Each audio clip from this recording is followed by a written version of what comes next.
집회서의 말씀입니다. 분노와 진노 역시 혐오스러운 것인데도 죄지은 사람은 이것들을 지니고 있다. 복수하는 자는 주님의 복수를 만나게 되리라.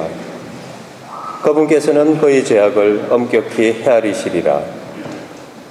내 이웃의 불의를 용서하여라. 그러면 내가 간청할 때 내 죄도 없어지리라. 인간이 인간에게 화를 품고서 주님께 치유를 구할 수 있겠느냐? 인간이 같은 인간에게 자비를 품지 않으면서 자기 죄의 용서를 청할 수 있겠느냐? 죽을 몸으로 태어난 인간이 분노를 품고 있으면 누가 그의 죄를 사해 줄 수 있겠느냐?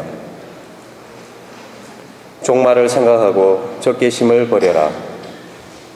파멸과 죽음을 생각하고 계명에 충실하여라. 계명을 기억하고 이웃에게 분노하지 마라. 지극히 높으신 분의 계약을 기억하고 잘못을 눈감아 주어라. 주님의 말씀입니다. 사도 바오로의 로마서 말씀입니다. 형제 여러분, 우리 가운데에는 자신을 위하여 사는 사람도 없고 자신을 위하여 죽는 사람도 없습니다. 우리는 살아도 주님을 위하여 살고 죽어도 주님을 위하여 죽습니다. 그러므로 우리는 살든지 죽든지 주님의 것입니다.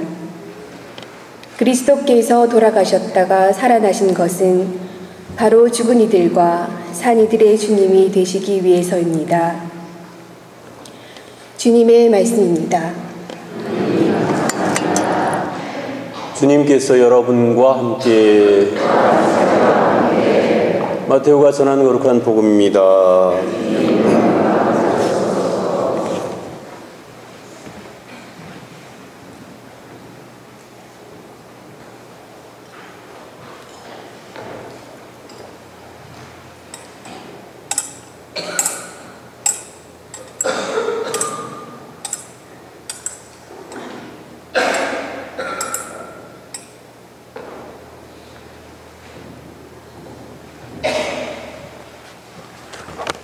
그때 베드로가 예수님께 다가와 주님, 제 형제가 저에게 죄를 지으면 몇 번이나 용서해 주어야 합니까? 7번까지 해야 합니까? 하고 물었다. 예수님께서 그에게 대답하셨다. 내가 너에게 말한다. 7번이 아니라 77번까지라도 용서해야 한다. 그러므로 하늘나라는 자기 종들과 셈을 하려는 어떤 임금에게 비길 수 있다. 임금이 셈을 하기 시작하자 10,000달란트를 빚진 사람 하나가 끌려왔다. 그런데 그가 빚을 갚을 길이 없으므로 주인은 그 종에게 자신과 아내와 자식과 그 밖에 가진 것을 다 팔아서 갚으라고 명령하였다. 그러자 그 종이 엎드려 절하며 제발 참아주십시오. 제가 다 갚겠습니다. 하고 말하였다. 그 종의 주인은 가엾은 마음이 들어 그를 놓아주고 부채도 탕감해 주었다. 그런데 그 종이 나가서 자기에게 100데나리온을 빚진 동료를 하나 만났다. 그러자 그를 붙들어 멱살을 잡고 빚진 것을 갚아라 하고 말하였다. 그의 동료는 엎드려서 제발 참아주게, 내가 갚겠네 하고 청하였다. 그러나 그는 들어주려고 하지 않았다. 그리고 가서 그 동료가 빚진 것을 다 갚을 때까지 감옥에 가두었다.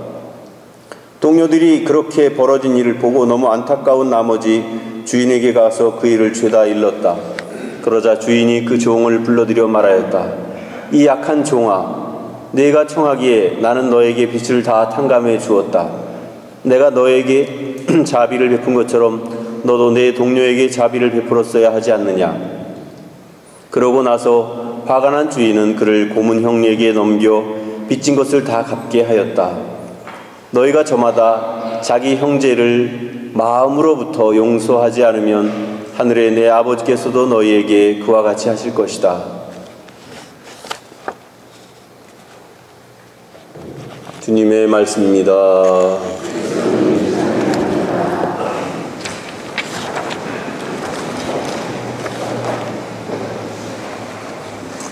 선미 예수님,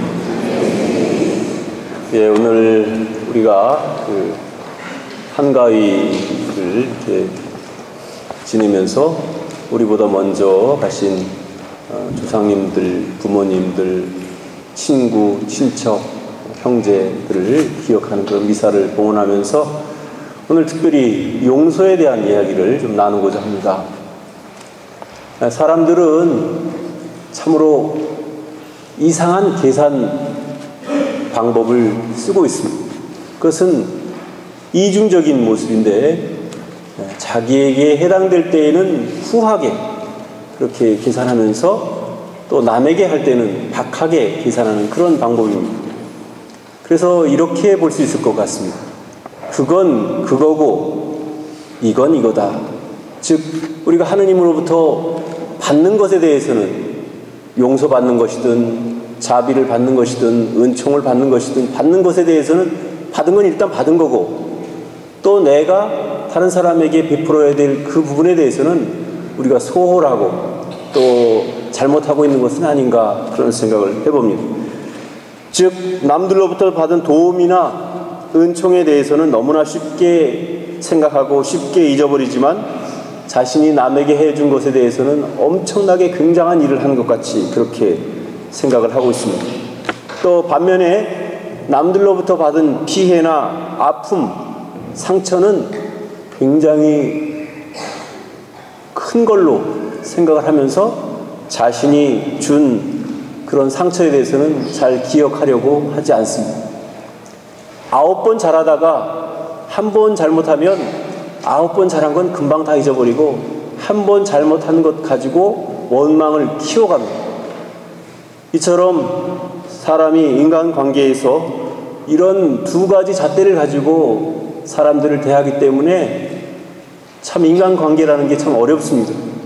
그래서 기껏 9번을 잘해주다가도 한 번 잘못해준 것 때문에 좀 원수같이 지내게 되는 그런 경우들도 많이 있습니다. 그렇지만 우리가 한번 잘 생각해 보십시오. 우리는 모두 하느님께로부터 갚을 수 없는 그런 큰 은혜를 받았고 또 빚을 짓고 사는 우리 자신들입니다. 그래서 하느님께서는 도저히 갚을 능력이 안 되기 때문에 우리의 모든 죄를 용서해 주셨습니다. 그렇지만 우리 자신들은 과연 하느님께서 나에게 베풀어주신 그 용서에 대해서 얼마나 형제 자매들을 잘 용서할 수 있는지 그 점에 대해서 우리가 한번 생각해 볼 필요가 있습니다. 베드로 사도가 어느 날 예수님께 찾아가서 그럽니다. 제 형제가 저에게 잘못을 하면 몇 번이나 용서해 주어야 됩니까? 아마 베드로는 크게 인심을 쓴다고 생각하면서 7번이면 되겠지요. 그렇게 이야기를 합니다. 그러자 예수님께서는 아니다. 77번까지라도 용서해야 한다. 그렇게 말씀을 해주시면서 악한 종의 비유를 말씀해 주십니다. 즉 어떤 종이 있었는데 1만 탈렌트나 되는 그런 갚을 수 없는 큰 돈을 빚지고 있어서 임금이 그 종을 불러다가 돈 갚아라 이렇게 이야기하니까 조금만 참아주십시오. 그러자 그 임금은 불쌍한 마음이 들어서 빚을 모두 탕감해 주었다. 그런데 그 종은 나가다가 자기에게 100데나리온 밖에 빚지지 않은 친구를 만나자 멱살을 잡고 돈 내놓으라고. 그래서 그 친구가 좀 참아주게 나중에 내가 갚겠네 하고 말했지만 결국은 어떻게 합니까? 감옥에 보내버립니다. 이처럼 자기가 받은 은혜에 대해서는 그냥 쉽게 넘어가고 자기가 받아야 될 그 돈에 대해서는 악착같이 이렇게 이중적인 잣대를 가지고 들이대는 이 동료를 보고 사람들이 가서 임금에게 다시 낱낱이 일러 바쳐가지고 그 종은 결국 다시 감옥에 갇히게 된다. 그런 이야기입니다. 어떻게 보면 이런 이야기를 들으면서 사람이 돼서 설마 그렇게 하겠는가 그렇게 생각할지 모르겠지만 실제로 우리들은 그렇게 살고 있는지도 모르겠습니다. 왜냐하면 우리는 하느님으로부터 정말 씻을 수 없는, 갚을 수 없는 빚을 지고 살면서도 우리 이웃에 있는 형제 자매의 잘못을 용서하지 않기 때문에 그렇습니다. 오늘 비유의 끝에 예수님께서는 너희가 저마다 자기 형제를 마음으로부터 용서하지 않으면 하늘의 내 아버지께서도 너희에게 그렇게 하실 것이다 라고 분명하게 알려주십니다. 즉 다시 말하면 우리가 우리 형제를 용서하지 않으면 하나님께서도 결국은 우리를 용서하지 않으실 것이다 라는 그런 이야기입니다. 뿐만 아니라 첫 번째 독서인 집회서에서는 복수하는 자는 주님의 복수를 만나게 되리라. 내 이웃의 불의를 용서하여라. 그러면 내가 간청할 때 내 죄도 없어지리라고 이렇게 말씀을 해주십니다. 즉 우리가 이웃과 살아가면서 우리 이웃의 잘못을 우리가 용서할 수 있을 때 비로소 우리도 하느님께 용서받을 수 있다는 그런 조건을 우리에게 알려주고 있습니다. 하지만 여러분들도 경험해 보셔서 알겠지만 누군가를 용서한다는 것이 결코 쉬운 일은 아닌 듯 합니다. 그래서 특별히 가까이 있는 사람은 더더욱 용서하기가 힘듭니다. 부부 사이에도 서로 용서하지 못하고 이혼 법정에서 서로 남남으로 갈라서는 경우도 있고 시어머니와 며느리 사이의 미움으로 인해서 서로 간의 왕래가 끊기는 그런 예도 있을 수 있습니다.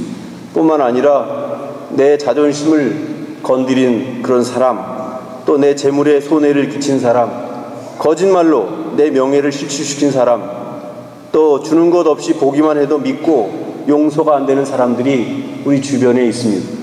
그렇다면 과연 우리는 어떻게 용서하고 어떻게 내 마음을 다스리면서 살아갈 수 있을까? 사실 쉬운 일이 아니고 또 뿐만 아니라 그것은 인간의 힘으로 가능한 일이 아닙니다. 인간이 인간을 용서한다는 것은 어떤 의미에서 보면 능력 밖의 일인지도 모르겠어요. 그렇지만 우리는 우리를 용서하시는 하느님의 힘입어서 하느님의 그 자비의 힘으로 그분의 도우심으로 우리가 용서할 수 있게 되는 것입니다. 그런 의미에서 우리는 우리가 주님의 기도에서 기도하듯이 저희에게 잘못한 일을 저희가 용서하오니 저희 죄를 용서하소서라는 그런 기도와 함께 우리 각자 안에 쌓여있는 미움과 분노를 가라앉히고 이웃과 더불어 평화로운 삶을 살아가야 할 것입니다. 특별히 이렇게 오늘 한가위를 맞이해서 그동안 멀리 지냈던 그런 친척, 형제, 가족들이 있다면 그 가족들 용서하고 받아들일 수 있는 그런 시간들이 되었으면 좋겠고 또 이런 것을 계기로 해서 그동안 연락이 뜸했던 부모님이나 친지, 형제들에게도 한번 이번 기회에 연락을 한번 이렇게 하는 그런 기회로 삼으면 좋을 것 같습니다.